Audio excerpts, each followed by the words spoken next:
Gvazdika өсімдігі бардық дары-дәрмектерден орнын алмаштырады.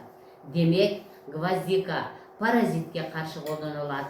Іш көпкөнге, газ толғонға, жарақтың айығышында, вирусқа қаршы, бактериялары жоқ қылуда, орыны басуда, егерде қайсы бір орган жиырылып спазм болып қалса, анын жазылуысына, иммунитеттің көтерілісіне, оз көңдөйіндегі жана тиштердегі көйгөйлөрдү, чаштын сулуулугун сактайт.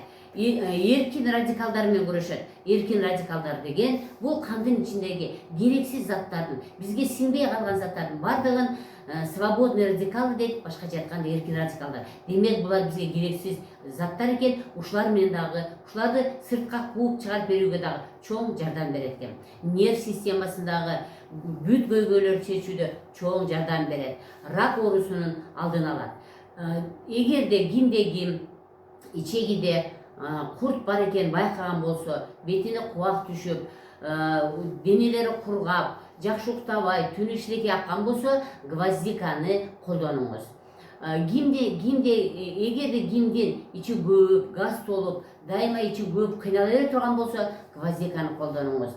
Демек, гвоздика бардык дары-дармекти алмаштырганга чоң ролу чоң болуп саналат экен. Урматтуу мекендештер, гвоздиканы колдонуңуздар, анын ар бир гүлүн адам өзү сорсо да болот, же порошок түрүндө чыгарып алып туруп, ошону колдонсо болот.